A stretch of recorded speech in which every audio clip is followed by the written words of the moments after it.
What happens when a billionaire insults a waitress in a language he thinks she can't understand only for her to answer back fluently? You ever notice how a single comment, one tiny sentence, can flip the energy of an entire room? That's exactly what happened. One warm Thursday afternoon inside a high-end restaurant in Scottsdale, Arizona. The place was polished from floor to ceiling, marble counters, polished wood tables, quiet background music meant to calm nerves but still remind you that you're somewhere expensive. Waiters and waitresses moved like clockwork, balancing trays with the kind of skill that only comes after months of working double shifts. That's where Danielle Rodas comes in. She wasn't the kind of waitress who disappeared into the background. She carried herself with quiet confidence, her dark hair pulled back neatly, her notepad always ready, her smile polite, but never forced. People who came in regularly knew her by name. She didn't just drop food on tables. She noticed people, remembered their orders, asked about their families. But that day, the man sitting at the corner table by the window wasn't the type who cared about that. His name was Ferd Al-Mansouri, a billionaire businessman from Dubai in town for a series of meetings. He was dressed in a tailored suit that looked like it cost more than the restaurant's monthly rent. His watch, heavy in gold, flashed every time he moved his wrist. He had an aura about him that said, "I get what I want when I want it." When Danielle walked over to greet him, the air already shifted. "Good afternoon, sir. Welcome. Can I start you off with a drink?" she asked, pen in hand, voice steady and professional. Ferd didn't look up at first. He flicked his phone screen, eyes glued to whatever was more important than the person in front of him. A couple seconds passed before he finally glanced up, gave her a quick scan and muttered, "Water with lemon, nothing else. No thank you, no smile, just clipped words delivered like a command." Danielle gave the kind of practiced nod that waitstaff learn to survive days like this. "Of course, I'll bring that right out." She turned away, but at that very moment, Ferd's lips curved into something between a smirk and a sneer. He leaned toward the man sitting across from him, a younger associate clearly eager to impress. And then in Arabic, Ferd muttered a few words. The tone said everything. Even if you didn't understand the language, you'd catch the meaning. It wasn't a compliment. It wasn't harmless small talk. It was the kind of remark people make when they assume no one around them will understand. Danielle returned with a glass of water, setting it carefully on the table. She didn't break her smile, but her eyes caught just a flicker of his expression. She had heard enough Arabic over the years to recognize the rhythm, the sharpness, the insult hidden behind the language, and that's when the tension began to grow. Quietly, like a storm far off, but slowly moving closer. Ferd didn't notice. He was too busy scrolling his phone, tossing another comment in Arabic toward his associate. A small laugh followed, careless, dismissive. He thought he was in control of the room, the smartest man at the table. But the thing about arrogance is it often blinds you to the truth staring right back at you. Because Danielle Rodas wasn't just a waitress. She had a story of her own, one that would soon turn that entire restaurant silent. But before we get to that moment, let's sit at this table a little longer and watch how the smallest exchange starts to shift the ground beneath everyone. Danielle didn't flinch. Years of working in restaurants had trained her not to. You deal with customers who treat you like furniture, others who treat you like their personal therapist, and then people like this, people who wear money like armor and assume the world bends around them. She scribbled his order on her pad, even though she already remembered it. A simple glass of water with lemon barked out like a demand. She wasn't surprised, but what got under her skin wasn't the order. It was the tone. It was the way he spoke in Arabic, his voice dropping low, the smug curl of his lip as he looked her up and down like she was nothing.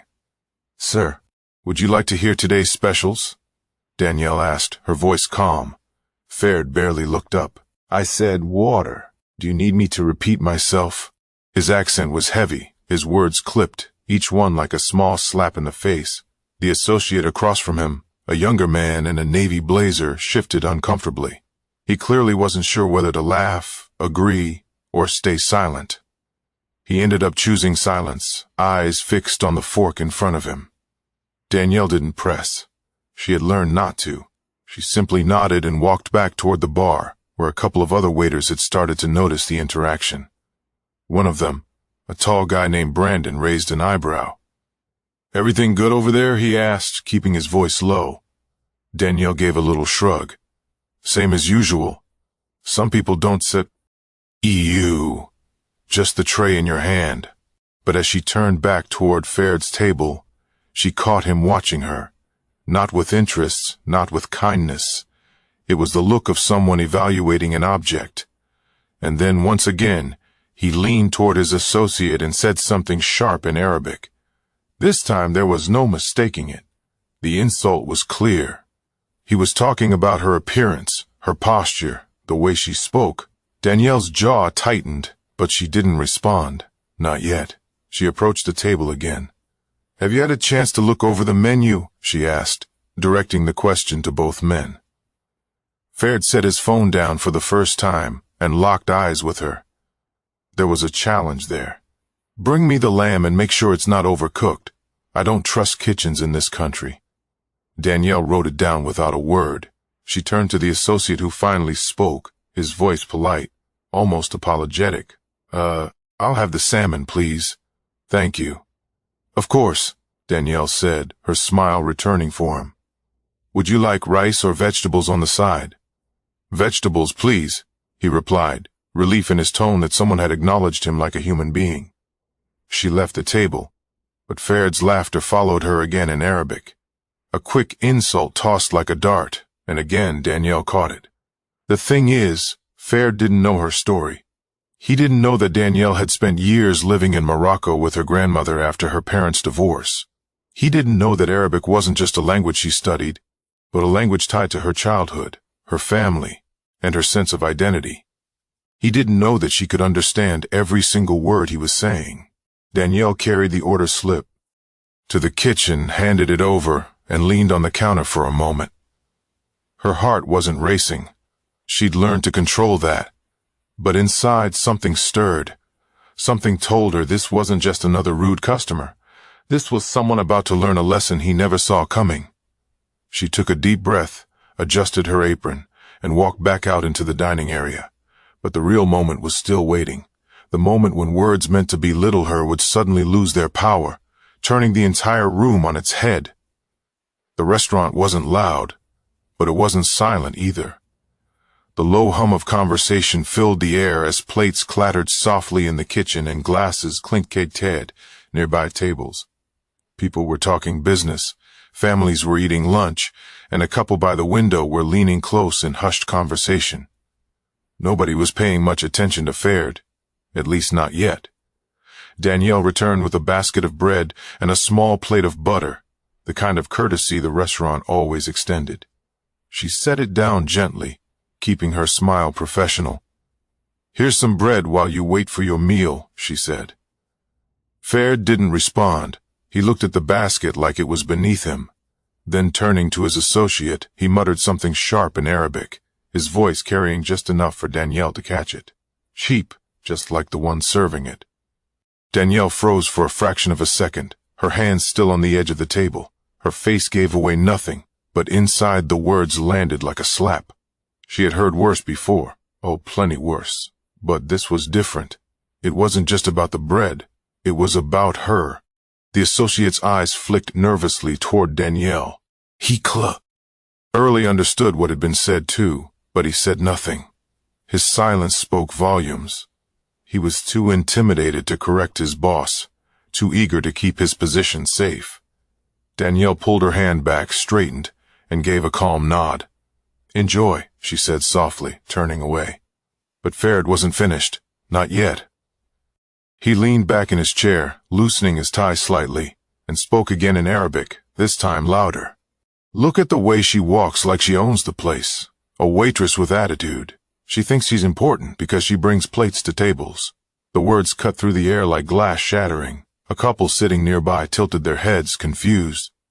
They didn't understand the language, but they could read tone, arrogance, mockery. It was obvious, even without translation. Danielle stopped halfway across the floor, her back to Faird, her eyes fixed on the bar. She gripped her notepad tighter. She wasn't just hearing words. She was hearing years of dismissal, years of people assuming she didn't belong, years of being underestimated. She closed her eyes briefly, studying herself. When she turned back, her expression hadn't changed. Still calm, still collected, but her mind was already preparing for the moment she would respond. Back at Faird's table, the associate shifted uncomfortably again. "Maybe we should keep it down," he whispered.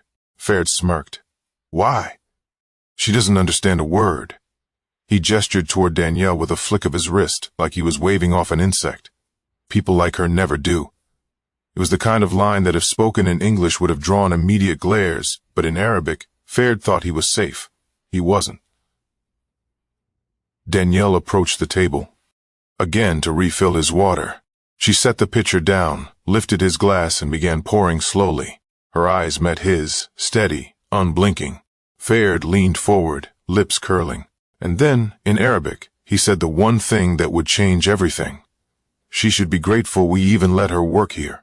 A woman like that belongs in the kitchen, not standing in front of me." The words weren't just rude. They were degrading, stripped of all basic respect. The associate dropped his gaze, embarrassed. A man at the next table glanced up, sensing tension. The restaurant seemed to quiet just a little, as if waiting. Danielle set the glass down gently. No slam, no harsh gesture, just quiet, controlled precision. She took one step back from the table, her eyes never leaving for Reed's. She had heard enough. But what happened next wasn't anger, and it wasn't yelling. It was something far more powerful, something that would silence the entire room in seconds. The glass sat between them, condensation sliding down its side. Faird smirked, confident, leaning back in his chair as though he had just scored a private victory. He picked up his phone again, tapping away, dismissing her as if she were invisible. Danielle took a quiet breath. Her voice came low at first, almost gentle, but in perfect, fluid Arabic. "Would you like more bread, sir, or are the insults filling enough for you?" The words cut clean through the space between them, crisp, precise, not a single syllable off. Faird's phone slipped in his hand, nearly clattering onto the table. His head snapped up, eyes wide, his confident mask cracking.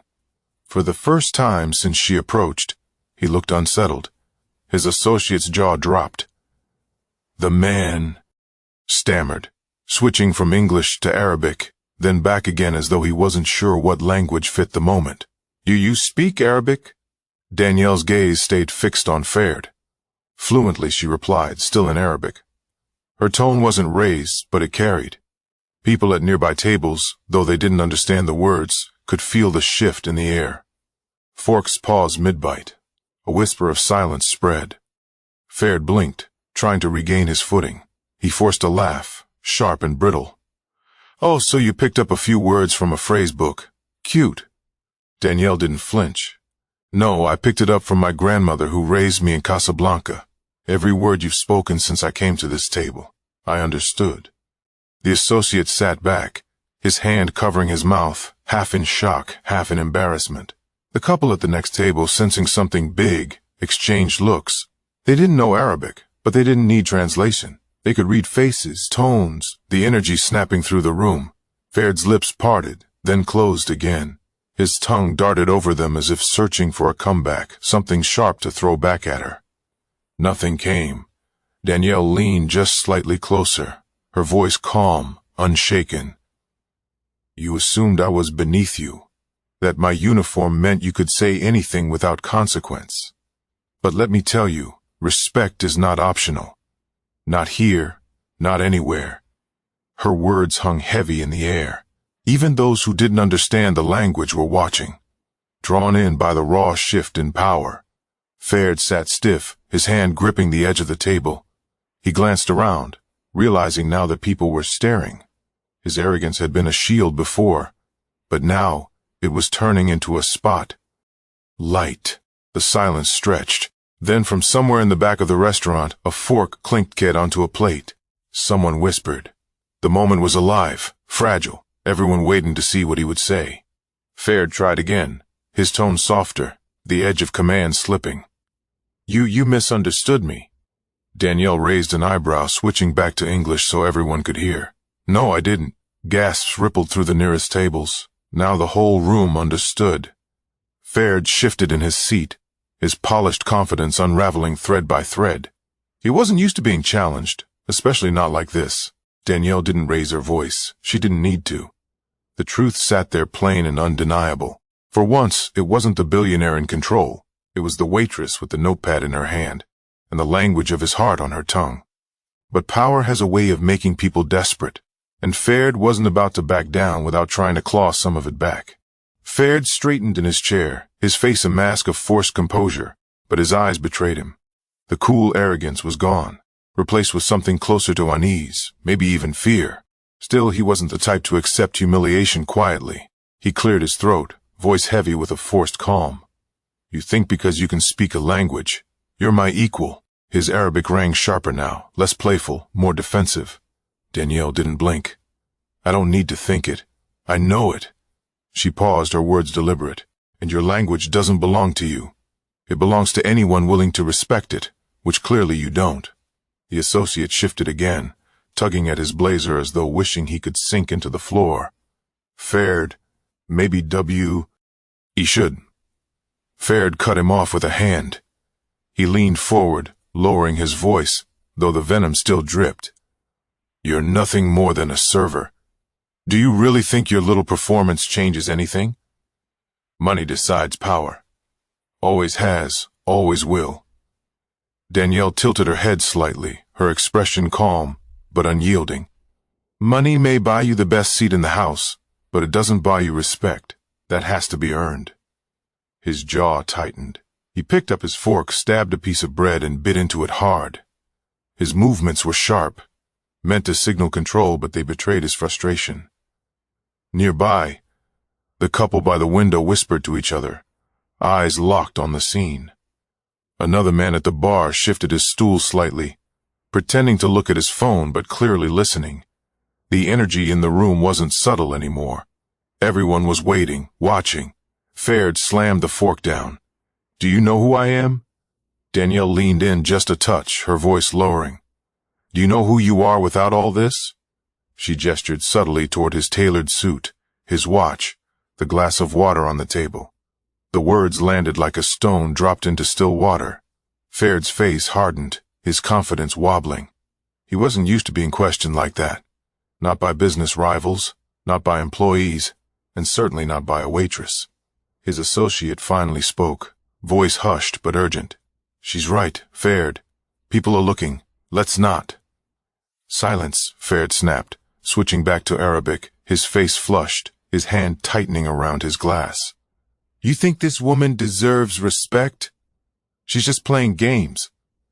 Danielle crossed her arms lightly, her stance relaxed, but strong. Games, she repeated, in Arabic. Her pronunciation crisp, her words echoing his with confidence. No, this is life, and every word you've spoken here reveals more about you than it does about me. The silence that followed was suffocating. Even the kitchen staff, partially visible through the swinging door, had slowed down, curious about the storm brewing out front. Danielle didn't falter. She leaned back slightly, letting her presence speak for itself. Her voice softened, but the steel inside it remained. Respect isn't handed down like a paycheck. It's given freely, or not at all. And right now, no amount of money in your bank account can buy back what you've just lost in this room. Ferd looked around. Every eye was on him. Some filled with curiosity, others with quiet judgment. His chest rose and fell faster now, his carefully curated calm slipping further away. He forced a laugh, though it came out strained. This is ridiculous. You're making a scene. Danielle shook her head, her voice cutting the air with finality. No, sir. You made the scene the moment you opened your mouth. For a moment, nothing moved. Not a glass, not a fork, not even the air itself. The confrontation was laid bare, impossible to ignore. But the story wasn't just about this clash. It was about the truth behind Danielle's strength, a truth that would soon leave the room not just silent, but moved. For a long moment, the restaurant seemed to hover in suspended silence. Ferd leaned back, clutching his glass as if gripping it might anchor him, but his hands betrayed a slight tremor. His associate kept glancing between him and Danielle, as if silently begging for the confrontation to end. Danielle, however, stayed steady. Shh. He knew this was the moment to shift the weight of the room, not through anger, but through truth. She let out a slow breath and in Arabic said something that neither man expected. My grandmother used to say, "The tongue is a sword. Use it to cut down pride or to lift someone up." She taught me that when I was 10 years old in Casablanca. Gasps rippled softly through the restaurant, even from those who didn't understand Arabic simply because of her tone. Quiet, assured, personal. Ferd frowned, his arrogance faltering. "Casablanca." He echoed disbelief, lacing his voice. Danielle nodded, this time speaking in English so the entire room could follow. "My father's job took us overseas when I was a child. My parents divorced and I lived with my grandmother for years. She didn't speak English. So if I wanted to talk to her, if I wanted to really know her, I had to learn Arabic. She became my world. The language wasn't just something I studied, it was something I lived. Every market trip, every story at night, every prayer she whispered." She paused, her eyes steady on Ferd. "So when you speak Arabic to insult me, you're not just insulting me. You're spitting on the very thing that shaped who I am. You're spitting on the woman who raised me." The air grew thick with weight. Nobody touched their plates. The servers behind the counter were frozen, their eyes locked on Danielle. Ferd shifted uncomfortably in his chair. His voice dropped as though unsure whether to keep fighting or to retreat. I didn't know." Danielle's gaze sharpened. "That's exactly the problem. You didn't care to know." The associate finally exhaled as though he'd been holding his breath the whole time. He leaned for R&D, speaking softly to Danielle, his tone respectful in a way Ferd's never had been. "Your grandmother? She sounds like she was a strong woman." Danielle softened just slightly at the mention. "She was. She taught me that dignity isn't about what you wear or how much money you have. It's about how you treat people who can do nothing for you." The words landed like a stone dropped into still water, sending ripples across every listener in the room. A woman at a nearby table dabbed her eyes with a napkin. The man sitting across from her shook his head slowly, whispering, "Wow." Ferd swallowed hard. His bravado was collapsing. His fingers droomed nervously on the table, a habit of a man suddenly unmed. He glanced around, noticing the stares, realizing he was no longer the admired figure at the corner table. He was the spectacle. Danielle didn't gloat. She didn't sneer. Her voice remained calm, her posture steady. "You walk into places like this expecting silence from those who serve you. But you forget we have voices too, and today I chose to use mine." Her words echoed through the space. Ferd lowered his eyes briefly, the first crack of humility breaking through. The associate whispered something to him in Arabic, too quiet for others to catch, but Ferd didn't answer. He sat rigid, lost in thought. The rest of the room, though, wasn't lost. They were hooked, leaning into Danielle's story, into the unexpected turn of a waitress, revealing a history that demanded respect. But even as Ferd sat there, cornered by truth, the story wasn't over. The real turning point was about to arrive when he'd be forced to decide how to respond in front of everyone watching. Ferd's polished composure was cracking like glass under pressure. His fingers tapped restlessly against the rim of his water glass, his eyes darting toward the door, then back to Danielle, then to the people watching. He had built a life where every room bent to his presence. But here in the Scottsdale restaurant, he was the one on trial. The manager, a man in his 50 seconds with salt and pepper hair named Charles Vega, had been hovering near the bar, unsure of how much to intervene. But when he saw how many customers had stopped eating, forks poised in midair, eyes glued to Ferd's table, he knew he couldn't ignore it. He walked over calmly, his voice measured. "Is there a problem here?" Charles asked, standing just beside Danielle. Ferd straightened in his chair, seizing the chance to recover his footing. "Yes, this waitress decided to lecture me in the middle of my meal. I expect professionalism." Not a Charles cut him off, his tone polite but firm. "I've been standing here long enough to know she handled herself more professionally than most would." The restaurant murmured with low approval, a few heads nodding. Ferd's face flushed. He wasn't used to being contradicted. He looked back at Danielle, his words sharp. "You think you've embarrassed me, but all you've done is show your place. You're a server. I'm the client. That's how the world works." Danielle didn't move. Her voice was steady. No, sir. That's how you think the world works. The quiet confidence in her tone stung sharper than any insult. People leaned closer, hanging on every word. Faird's associate finally spoke, his voice carrying more weight than before. Faird, maybe it's time to stop. You're not winning this. That single sentence landed like a punch. For the first time all afternoon, Faird's authority slipped openly. His own companion had sided with the waitress. Faird's jaw tightened, but his shoulders slumped slightly. His gaze swept the room. Everywhere he looked, people were staring, judging. The billionaire who thought he owned every space he walked into had become the man everyone pied, even disdained. Danielle broke the silence again, her voice softer now. You asked me earlier if I thought I was your equal. The truth is, I don't need your permission to be. Everyone in this room knows the answer already. The words struck like lightning. A ripple of quiet affirmations rolled through the restaurant. A woman at the corner table whispered, "She's right." A man near the bar added under his breath, "About time someone said it." Faird's shoulders sagged. He opened his mouth, but no words came. For the first time in memory, he was speechless. Not because he had nothing to say, but because nothing he could say would repair what he'd broken. Charles, the manager, gave him a pointed look. "Sir, you're welcome to stay and finish your meal quietly, but if this continues, I'll have to ask you to leave." Faird swallowed, nodding stiffly, his eyes lowered to the table, away from the stares that burned into him from every angle. He looked smaller now, not because of his suit or his title, but because he'd been stripped of the one thing he valued most, control. Danielle didn't gloat. She simply straightened her notepad, tucked her pen behind her ear, and said evenly, "Your lamb will be out shortly." Her calmness only deepened the lesson. She didn't need to humiliate him. He'd done that himself. And as she walked away, every person in the restaurant seemed to breathe at once, as though they had all been holding their breath through the storm. But the real closure wasn't in silence. It was in what came next.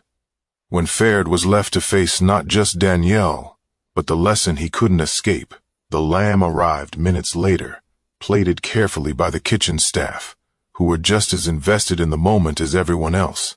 Danielle carried it out with the same grace she gave every customer, setting the plate in front of Faird, as though nothing extraordinary had happened. No sarcasm, no lingering stare, just professionalism. Faird glanced up at her, but this time his eyes didn't hold that same superiority. They flickered, uncertain, as though he wasn't sure what he was supposed to say or if he deserved to say anything at all. His associate sat stiffly beside him, refusing to meet his gaze, too embarrassed by the spectacle. For a while, the only sounds at the table were the clinking of silverware and the scrape of knives against plates. The rest of the restaurant slowly resumed its rhythm, though the weight of what had just happened still lingered in the air. People glanced up from their meals now and then, stealing looks at Faird, then back at Danielle, as if silently rooting for her. Halfway through the lamb, Faird finally put his fork down. He cleared his throat. His voice was quieter now, stripped of arrogance. "You speak beautifully," he said in Arabic. Danielle tilted her head slightly, her eyes steady. "It's not the language that's beautiful. It's the respect you put behind it." His lips parted, then closed again. For a man used to closing billion-dollar deals, used to standing above entire boardrooms, the weight of those words was heavier than anything he'd carried before. The associate finally broke the silence, speaking gently. "Faird, maybe this is the kind of moment you're supposed to remember. Money fades, respect lasts." Faird didn't answer. His eyes drifted toward the window, out to the bright Arizona streets where life moved on, indifferent to his wealth or his pride. He took a slow breath, nodded once, and whispered in English, "Maybe you're right." When Danielle returned to clear the plates, Faird reached into his jacket, pulled out his wallet, and slipped several crisp bills onto the tray. But when she reached for it, she didn't even glance at the money. She looked him in the eye and said, "Respect matters more than tips." Her words landed heavier than the cash ever could. Faird hesitated, then gave a small, almost imperceptible nod. It wasn't an apology spoken aloud, but it was the closest thing to one he'd ever given. As Faird and his associate left the restaurant, the room felt lighter. Customers began eating again. Conversations picked back up, but the story had already planted itself in their minds. They had witnessed something rare, not just a clash, but a moment of truth. Charles, the manager, walked past Danielle and gave her a quiet pat on the shoulder. "Handled like a pro," he murmured. She just smiled faintly and went back to work, but the message lingered long after the door closed behind the billionaire. The truth was simple.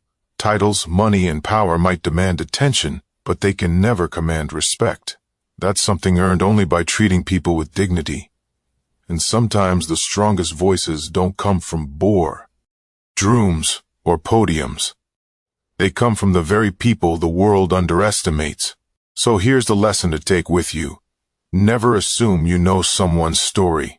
Never underestimate their strength. And never forget that respect costs you nothing but can mean everything. If you're watching this right now, ask yourself, how do you treat the people serving you? The ones holding doors, delivering your packages, or bringing your food? Do you see them, or do you look past them? Because one day you might find that the person you dismissed is the very one who teaches you the lesson you needed most. Treat people with respect always. If this story moved you, share it. Remind someone close to you that dignity is priceless and respect is never optional.